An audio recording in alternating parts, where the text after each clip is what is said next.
वो तो नहीं चलेगा यहाँ पे। अब कोई राय देगा इस साल ऐसा कर लेते हैं कि 9 लाख पकड़ लेते हैं और इसको 10 पे डिवाइड कर देते हैं। तो मेरे भाई कोई ऐसा चक्कर नहीं है जहाँ पे कि 9 लाख आपने पकड़ना है और उसको 10 पे डिवाइड कर देना है। मेरी बात नहीं सुन रहे। अच्छा, कोई ये कहेगा कि नहीं यार 9 लाख को छोड़ो, नए से जो आया है 9 लाख को पकड़ो, उसमें से 6 लाख माइनस करो, वो जो पुराने वाले हैं, फिर जो अमाउंट आए उसको 10 से डिवाइड कर दो। कोई कहेगा जी मैंने ऐसा लॉ बनाना है। और भाई सारी बातें छोड़ें, जैसे लॉ मेकर कह रहे हम वैसे चलेंगे, और इसमें फिर कोई दूसरी राय नहीं होगी कि हम और क्या ऑप्शन एक्सरसाइज कर सकते थे। तो जिस तरह लॉ मेकर ने कहा आपने उसी तरह चलना है। लॉ मेकर ने क्या कहा है जी, न्यू वाली अमाउंट बताओ, पहले बताएं जी न्यू वाली अमाउंट 9 लाख। अच्छा, ओल्ड वाली अमाउंट का ऑलरेडी टैक्स्ड पोर्शन, ओल्ड वाली अमाउंट का वो पोर्शन बताएं जिस पर टैक्स लग चुका है। ओल्ड अमाउंट कितनी है, इसमें से कितने पे टैक्स लग चुका है, 60,000 पे। कितने पे टैक्स लग चुका है, 60,000 पे। 60 जमा 60 1,20,000। कहता है इसे क्या कर दो, माइनस कर दो। जवाब क्या आया, 780,000, पॉजिटिव 780,000, 7,80,000 जवाब आया।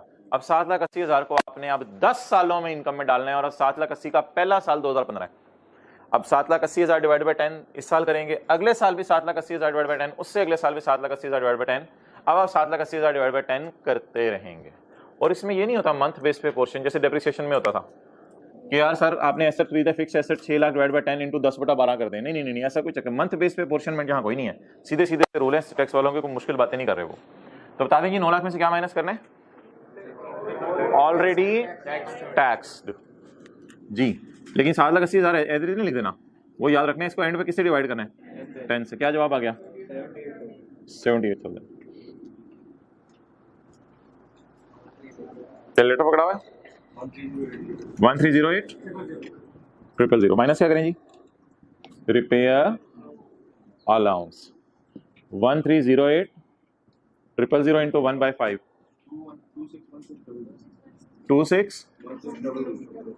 261600।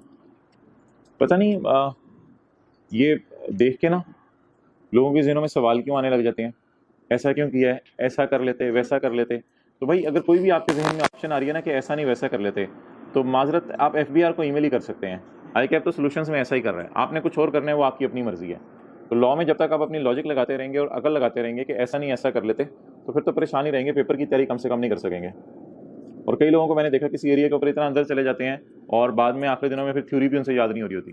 तो सीधे सीधे तरीके से चलें, बस जो कह दिया उसने करें। नए की अमाउंट पकड़ें, पुराने की ऑलरेडी टैक्स को माइनस कर दें, जो फिगर है उसको 10 से डिवाइड कर दें। 104 नोट।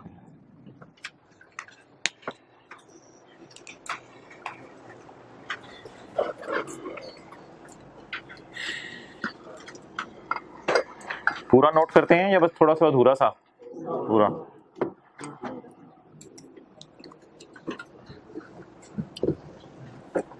वरना वो बड़े बड़े न्यूमेरिकल जब शुरू करेंगे हम सारे हेड्स की, इन लोगों को बड़ा मसला आएगा, जैसे ऊपर ऊपर से देख रहे होते थे चीज़ों को या किताब में टिक कर रहे होते थे।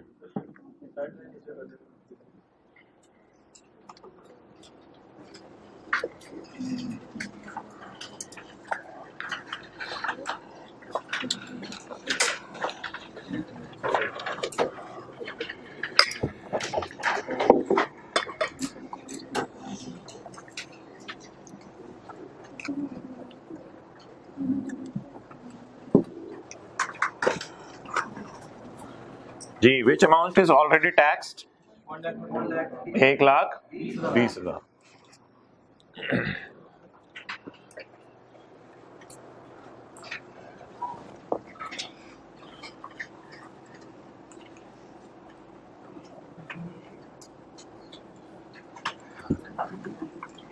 ओके,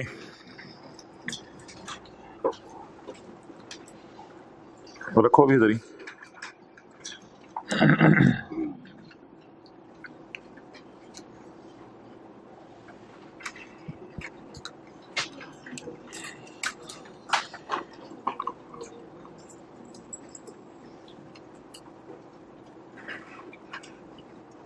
चलो ले आओ।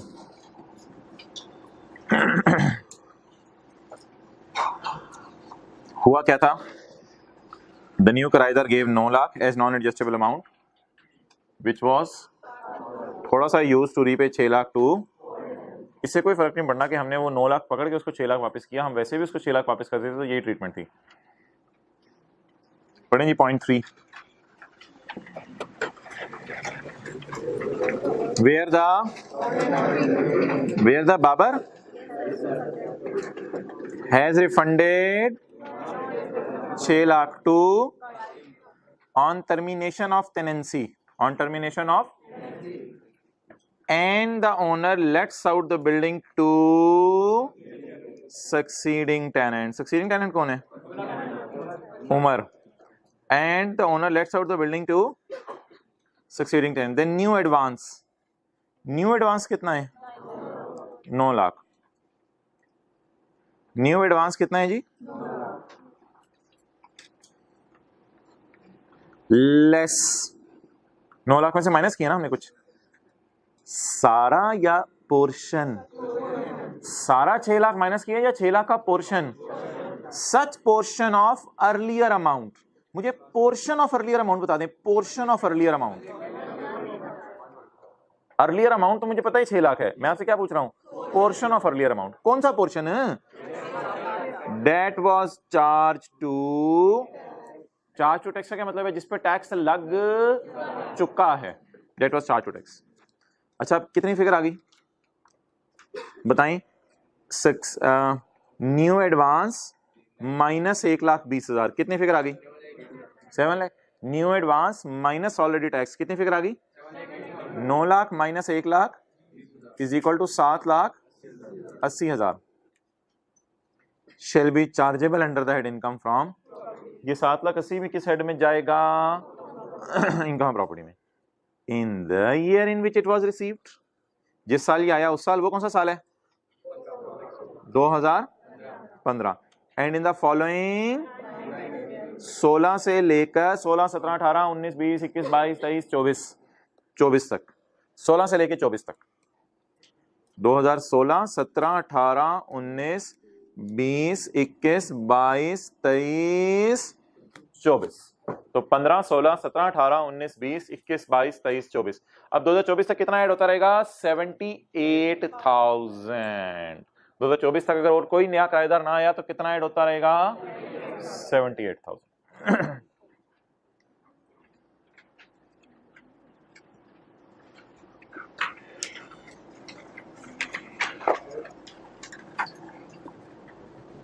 अच्छा, एक बात इसमें लिख लें कि अगला साल कौन सा है? 2016। तो यहां पे लिख लें टैक्स ईयर 2016 में भी बोले 78,000 ही ऐड होगा। टैक्स ईयर 2016 में भी 78,000 ही ऐड होगा। बुक की कैलकुलेशन सही है सारी?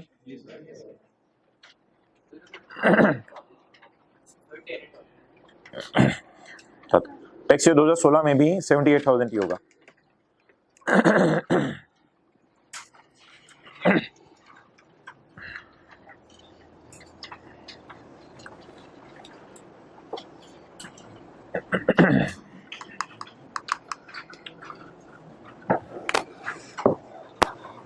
अच्छा, ये जो 16 का 3 है ना, 16 का 3, ये जो भी हमने पढ़ा है, तो इस पे लोग ना बहुत सवाल पूछते हैं, फिर आखिरी दिनों में भी कुछ पूछते हैं। तो 1-2 बातें मैं कर रहा हूँ, वो ICAP ने कभी टेस्ट नहीं की और ना मेरा मशवरा है आपको ऐसे सोचने की जरूरत है। बस इतना ICAP करवाता है, पास पेपर में आ रहा है, मैंने आपको करवा दिया है। वो तो ना खत्म होने वाली स्टोरी है, आप जितनी मर्जी बहस को बढ़ा लें। बहरहाल कुछ लोग ये सवाल पूछते हैं कि जी फर्ज करें 2016 के अंदर नया किराएदार आ गया, तो कोई मसला नहीं। 2016 में नया किराएदार आ गया, वो 9 लाख रुपए नहीं लाया, 9,20,000 ले आया। वो 9 लाख रुपए नहीं लाया, 9 लाख। तो नया किराएदार जो 9,20,000 लाया, वो आप यहाँ लिखें 9,20,000, उसमें से माइनस कर दें 78 और 60 और 60, पूरा माइनस करना पड़ेगा। 78 भी माइनस करना पड़ेगा और 60 भी माइनस करना पड़ेगा, उसमें पूरा माइनस। उसमें हमने ये नहीं कहना कि 60 और 60 तो हमने यहाँ भी माइनस कर दिया, नहीं, ऐसी बात नहीं है, इस तरह नहीं सोचना। तो अगर नया किराएदार आ जाए तो 9,20,000 लेके आए तो क्या लिखें यहाँ? 9,20,000, और उसमें से क्या माइनस कर दें? 78, 60 और 60।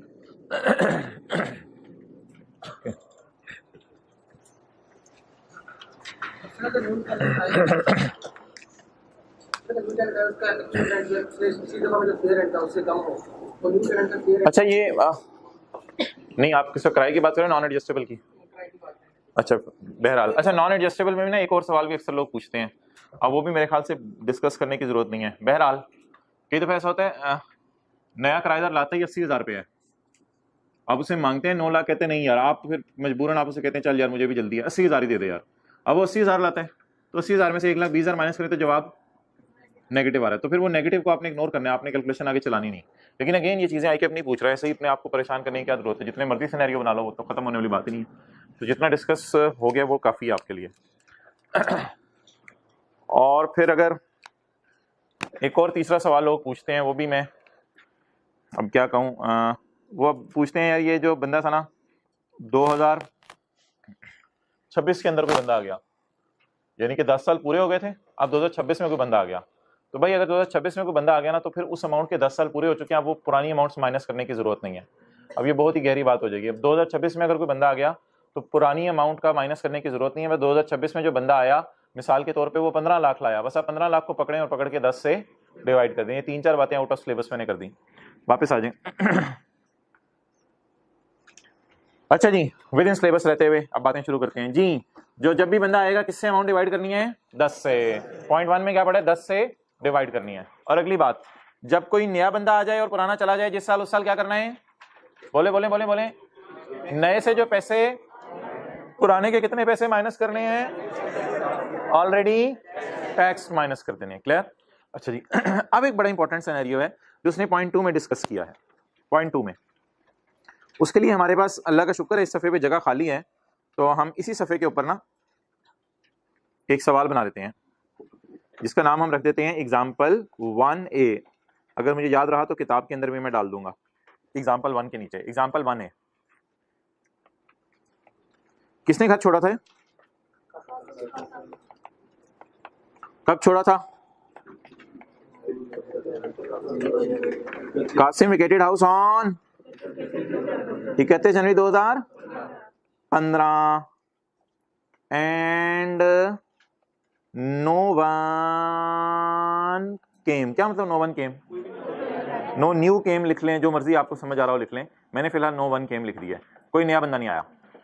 लेकिन ऑब्वियसली फिर हमने अपनी जेब से वापस तो किए होंगे ना उससे पैसे, वही रिटर्न बोले, अमानत वही रिटर्न 6 लाख। ये बड़ा एक जेन्युइन सिनेरियो है जो लॉ मेकर ने एड्रेस किया है पॉइंट 2 में। चलें जी, आंसर अब कौन सा साल है? 2015। आखिरी साल की बात हो रही है ना, बस वो उसी की मैं बात कर रहा हूं, आखिरी साल। आखिरी साल जी हजरात। रेंट बोले कितने महीने रहा? बता दें 31 जनवरी 15 तक कितने महीने रहा? खुदा के लिए 7 महीने। कितनी amount? 90,000 multiplied by 7 is equal to 6,30,000। और तो किसी बंदे से कोई पैसे नहीं आए।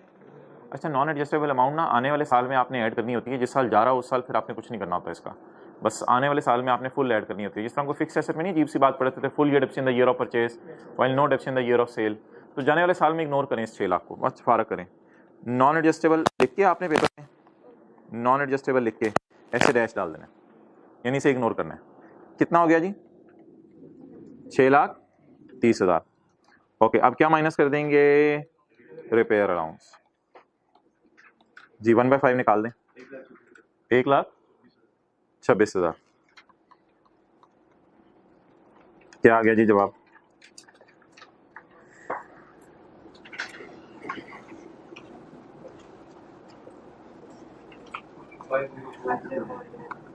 $504,000। चलें जी, नोट कर लें, फिर पॉइंट 2 पढ़ते हैं।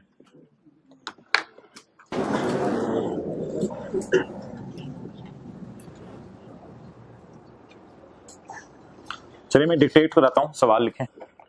Qasim vacated house on 31 January 15 and no one came, और कोई भी चल पड़े, no one came full stop, वही रिटर्न 6 लाख, हमने 6 लाख वापस कर दिया। ये example, Qasim vacated house on 31 January 15 and no one came, वही रिटर्न 6 लाख टू कासिम, हमने 6 लाख रुपए कासिम को वापस कर दिया। पूछो। अच्छा कर लिया note. Answer tax year 2015, rent को आप मल्टीप्लाई करेंगे 90,000 multiplied bye 6 30,000 non adjustable amount लिख के आगे क्या डालेंगे, डैश डालेंगे, टोटल करेंगे 6,30,000 और रिपेयर अलाउंस कितना माइनस कर देंगे 1,26,000। तो इनकम प्रॉपर्टी आ जाएगी 5,04,000। ओके, अब मेरे भाई अगर मैं रेफरेंस देना चाहूं चीजों को तो रेफरेंस कैसे दूंगा, ये देखिएगा। ये जो टैक्स ईयर 13 था इसमें तो सिर्फ 10 से डिवाइड किया था ना, तो इसमें सेक्शन 16 का कौन सा पॉइंट पढ़ा था हमने, 1 लिख लें 1, हाजिर बाश होकर बैठा करें 1। और 2014 में 16 का 1, 2014 में भी 16 का 1 और 2015 में 16 का 3, 2015 में हमने भी टेस्ट किया 16 का 3। और ये जो नई एग्जांपल हमने बनाई है जो मार्केट में आई है एग्जांपल 1A, तो ये जो 1A है इसमें कौन सा हमने कॉन्सेप्ट टेस्ट किया है, 16 का 2, एग्जांपल 1A 16 का 2।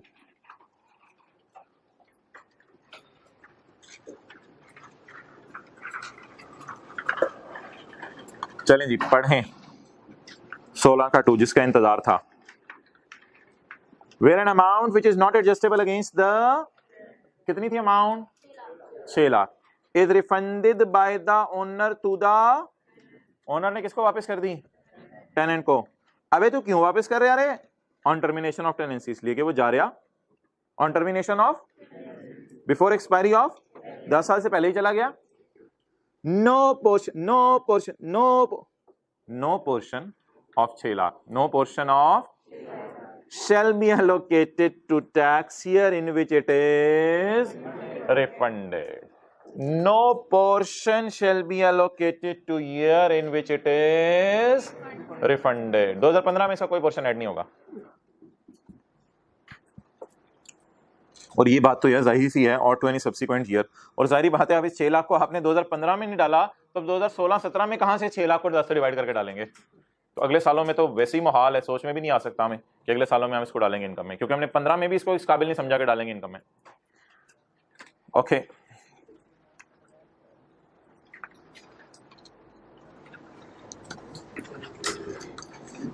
बोले आ, बोले जा, बोले जा आ, चलें शुरू करें, बोले आ, बोले जा, बोले जा, बोले जा आ। तो पॉइंट 1 क्या सिनेरियो है, बोले आ नहीं, बोले आ। और पॉइंट 2 क्या है, जा जा जा, कोई नया तो नहीं आया ना।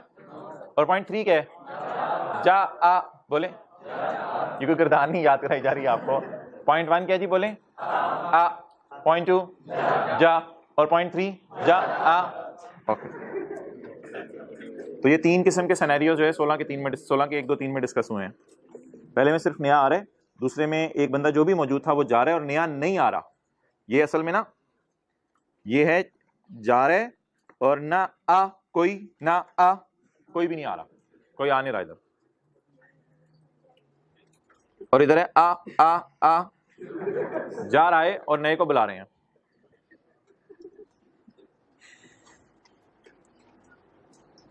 अच्छा, अभी और कोई सवाल आपने, हाँ ये कर लीजिएगा बिल्कुल, एग्जाम्पल 2 होमवर्क जरा रिवीजन हो जाएगी।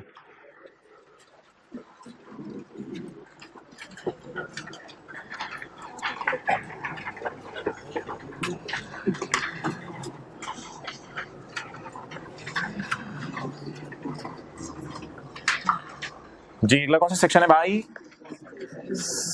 नहीं, एक बीच में एक और भी लाइन है, ट्रीटमेंट ऑफ एडवांस एडजस्टिव। इससे पहले हम कौन सा पढ़े थे, अब ये कौन सा है, जरा देखिएगा। ये लाइनें आपको समझ आ रही हैं और आपको फीलिंग आ रही है कि ये एडजस्टेबल है। उमर ने घर किराए पे दिया ऑन 1 जुलाई 2000, चाचूस, ये पेज नंबर 5 है। उमर ने घर किराए पे दिया on 1 July 2000 at a monthly किराया of, as per the agreement ₹3 lakh advance will be received on 1 July 13 को 3 लाख एडवांस मिलेगा and will be fully adjusted against rent of July, August and September. इस लाइन का मतलब बताएं, and will be fully adjusted against the month of July, August and September. अब जुलाई का किराया माफ, अगस्त का किराया माफ, सितंबर का किराया माफ। और ये जो 3 लाख है असल में आपने 3 महीने का एडवांस किराया पकड़ा है, ये अमानत नहीं है, ये क्या है, किराया है। And the remaining payments of rent will be paid at the end of each month. बाकी पेमेंट्स महीने के एंड पे की जाएंगी।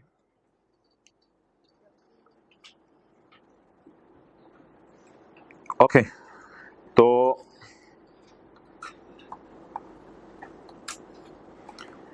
यकम जुलाई 13 और बोलें 30 जून 14, जुलाई, अगस्त, सितंबर, अक्टूबर, नवंबर। क्लास के बाद किसी ने आगे पूछा जैसन क्यों लिखा था, दिसंबर, जनवरी, फरवरी, मार्च, अप्रैल, मई, जून। जी हजरात, इन 3 महीनों का किराया बनता है लाख लाख लाख। वो 3 लाख आपको किस में मिल गया। अब बाकी महीनों में रूल ये होगा, हर महीने का किराया उसके एंड पे दिया जाएगा। इधर आपको 1 लाख मिलेगा, इधर एक एक एक एक एक एक एक एक, तो इधर आपको 1 लाख मिलेगा। तो ये लाइन लिखी हुई है, पढ़ लें ऊपर। Mister Umar rented out a house on यकम July 13 at a monthly rent of, हर महीने कितना किराया मिलना है, 1 लाख रुपए। As per the agreement ₹3 lakh advance will be received on यकम जुलाई। 3 लाख एडवांस कब मिल जाना है, यकम जुलाई को। And will be fully adjusted against rent of July, August and. फिर इसका फायदा क्या होगा, इस 3 लाख का किराएदार को क्या फायदा होगा कि हम किराएदार, हमारे पास किराएदार के पास हम जाएंगे जुलाई को, जुलाई के एंड पे जाके कहेंगे भाईजान पैसे किराया नस 3 लाख। फिर हम अगस्त के भाईजान किराया नस, आपको मैंने किराया दे दिया था। फिर हम कहते हैं भाईजान किराया, भाईजान नस, आपको दे दिया था, लाख लाख लाख दे दिया था।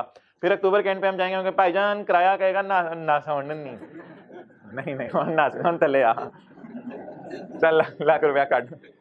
अब हम उससे अक्टूबर में कितने रुपए मांगेंगे, लाख रुपए मांगेंगे। अब हम कहेंगे भाई वो 3 महीने का किराया तूने एडवांस में पकड़ा दिया था। अच्छा, इसमें ना न्यूमेरिकल में कुछ 3 लाख का नहीं करना, आपने बस देखना रेंट एग्रीमेंट में किराया कितना है, बस 1 लाख को आपने 12 से ज़रब देने, 12 लाख इनकम आती, बस खत्म। पेपर में ऐसे बच्चों की तरह नहीं शुरू कर देना, क्योंकि बच्चों की तरह 1 लाख वो निकालेंगे, 3 लाख जमा 1 लाख ज़रब 9 महीने, और इन चक्करों में ना पड़े। बस इस 3 लाख को पेपर में इग्नोर कर दें, 3 लाख को पेपर में इग्नोर कर दें और सवाल में दीवानावार ढूंढें लाख रुपया, यानी महीने का किराया। जैसे बिरयानी में बोटी ढूंढते हैं आप टांग वाली, दीवानावार। तो सवाल में दीवानावार क्या ढूंढें, बोले बोले बोले 1 लाख नहीं, महीने का किराया। तो पेपर में लाख ढूंढ रहे होंगे, सवाल में दीवानावार क्या ढूंढें, रेंट एग्रीमेंट में जो महीने का किराया, महीने के किराए को किससे ज़रब दे दें, 12 से। इट विल बी योर 12, जितने महीने किराए पे रहा, रिपेयर अलाउंस माइनस करते हैं, टॉप टॉप बारो बार निकल जाए मोटरवे पे। Remaining payment of rent will be made at the end of each month, उससे कोई फर्क नहीं पड़ता बस। तो हजरात ये आप बस अंडरलाइन कर लें साथ वाले की बुक पे, will be fully adjusted against rent of July, August and September. ये फुली एडजस्ट हो जाएगा या नॉन एडजस्टेबल है। अच्छा, ये 3 लाख तो वापस नहीं करना पड़ेगा जब वो छोड़ के जा रहा होगा घर 2-3 साल बाद।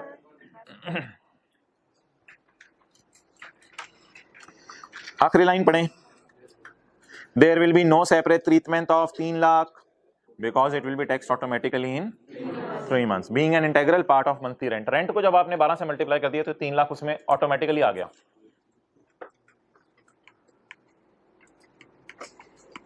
तो आज आपने जाके बताने अम्मी एडवांस 2 किस्म के होते हैं, नॉन एडजस्टेबल और एडजस्टेबल। छोटे को भी आवाज मार देनी है, भाई भाई इधर आ यार, तुझे भी बताऊं एडवांस कितने किस्म के होते हैं, 2 किस्म के, नॉन एडजस्टेबल और इसको 1/10 से डिवाइड करना होता है, और एडजस्टेबल एडवांस को क्या करना होता है, इग्नोर करना होता है।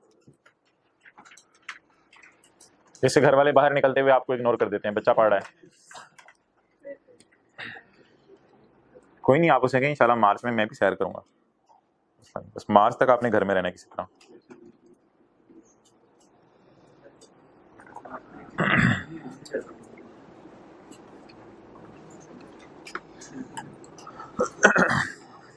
छह घंटे नींद के, ऐसे ही रूटीन होगी ना आपकी, 6 घंटे नींद के, 2 घंटे आप खाने पीने के नमाजों के हो गए, 2 घंटे ये हो गए, कितने हो गए, 8 घंटे।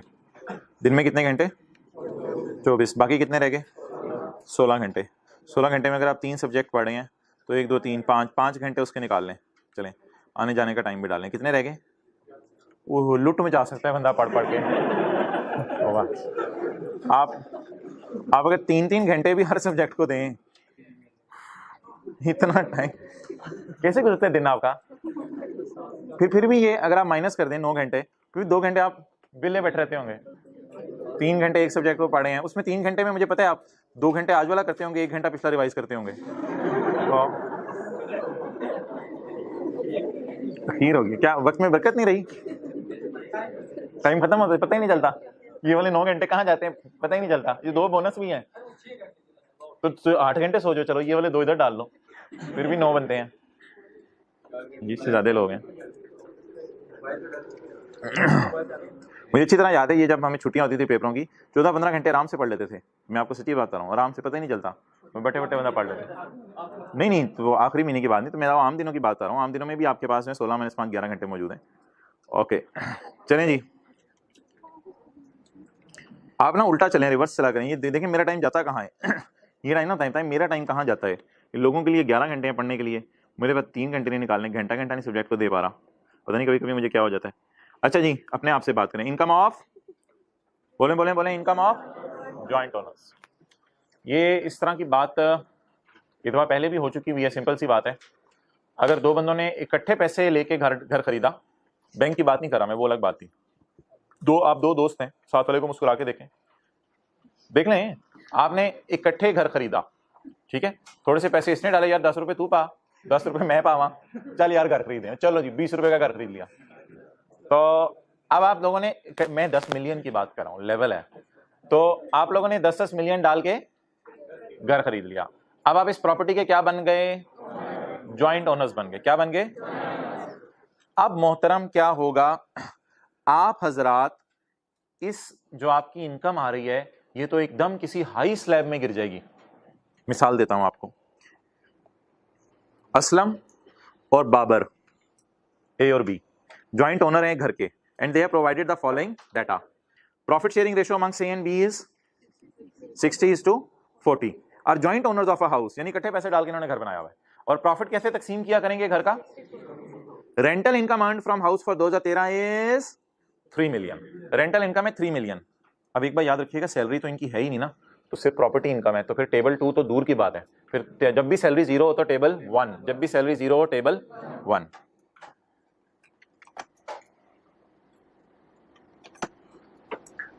कितने मिलियन अमाउंट आ रही थी? 3 मिलियन। तो 3 मिलियन को अगर आप इधर ढूंढे, मिल गई है, सीरियल नंबर 5, और रेट क्या बन रहा है? 20%। तो 3 मिलियन पे 20% रेट बन रहा है। लेकिन लॉ मेकर ने इसको रिलैक्स कर रहा है, कह रहे 3 मिलियन नहीं कमाया तुम लोगों ने। वो दोनों कह रहे हैं हमने 3 मिलियन कमाया है, लॉ मेकर रिलैक्स कर रहा है, कहते हैं नहीं यार तुम लोगों ने 3 मिलियन नहीं कमाया। बता दें अगली बात खुद ही, हाँ, जिसका जितना हिस्सा लॉ मेकर कह रहे हैं तुमने उतना कमाया। तो हमने क्या करना है पेपर में जी, हमने ना सबर, रिपेयर अलाउंस की जान ले लें पहले, रिपेयर अलाउंस भूल जाते हैं आपको जी। बताएं जी कितना कमाया? 3 मिलियन। रिपेयर अलाउंस तो माइनस, बोले करना ही करना है। रिपेयर अलाउंस तो माइनस करना ही करना है। 3 मिलियन कमाया या 24 लाख कमाया? 24 लाख कमाया। देखने में लग रहा था 3 मिलियन कमाया, लेकिन कितना कमाया? चलें 24 लाख पे देख लो यार कौन सा रेट लगता है। 3 मिलियन, माजरत में 3 मिलियन पे आपको रेट दिखाया, मुझे नहीं दिखाना चाहिए था। कमाया तो 24 लाख। 24 लाख पे बताएं जी कितना रेट बनता है? 24 लाख के सीरियल में गिर रहे हैं, सीरियल 4 में कितने परसेंट? 15%। आप बताएं 24 लाख पे टैक्स देना है? ना, रिलैक्स करें इनको, रिलैक्स करें। कैसे? 24 लाख के कितने हिस्से कर दें? तोड़ के 2 हिस्से कर दें। पकड़े छुरा, 24 लाख के कितने हिस्से करें? 2 हिस्से। बोले कितने परसेंट? एक को और दूसरे को। बच्चों वाली कैलकुलेशन जी, 24 लाख ज़रा 60%, तो बड़े भी करें फिर आज करें जी। 24 लाख ज़रा 60%, 14440, और इधर 960,000। क्लियर? अब एक ये जो आ रहा है कितना बन रहा है? 14 लाख बन रहा है ना। अब 14 लाख को जाके देखें इस पे क्या टेबल लगेगा। 14 लाख पे 14 लाख पे भी 4 ही लग रहा है, लेकिन ऑब्वियसली टैक्स उसका कम निकलेगा ना, उसका टैक्स कम निकलेगा। मैंने माना किसी नीचे टेबल में नहीं गिरा, लेकिन दूसरे बंदे को चेक करें जिसका 9,60,000 है, उस पे सीरियल 3 लग गया और उसको रेट 10% मिल गया। तो कुछ ना कुछ बेनिफिट जरूर हो जाएगा, तो बता दें जी, अगर 2 बंदे मिलकर इनकम कमा रहे हो तो कैसे सॉल्व करना है? रिपेयर अलाउंस से माइनस करना ही करना है ना। कराया कितना है इनको? 30 लाख। 3 मिलियन कितना होता है? 30 लाख। 30 लाख में से क्या माइनस किया? 6 लाख। कितना किराया बच गया? इनकम में कितना डालना है? 24 लाख। दोनों की इनकम है या तोड़ दें? तोड़ो तोड़ो, बोलें तोड़ो तोड़ो। 2 गर्दाने होगी आज की। तोड़ो तोड़ो, आ जा जा जा। अच्छा अच्छा, तोड़ तोड़ तोड़ के 2 हिस्से कर दिए, और तोड़ के 2 हिस्से कर दिए। एक बंदा कितना कमा रहा है और दूसरा बंदा, और इन पे टेबल 1 लगेगा ना, टेबल 1 में जाके हमने इन पे रेट लगा दिया। बहरहाल इस तरह का कल फुल न्यूमेरिकल कर लेंगे। तो अभी हमारी थ्योरी फिर नहीं हो सकी, सेक्शन 66 की हम इंग्लिश नहीं पढ़ सके, मादरत, लेकिन कॉन्सेप्ट समझ आ गया।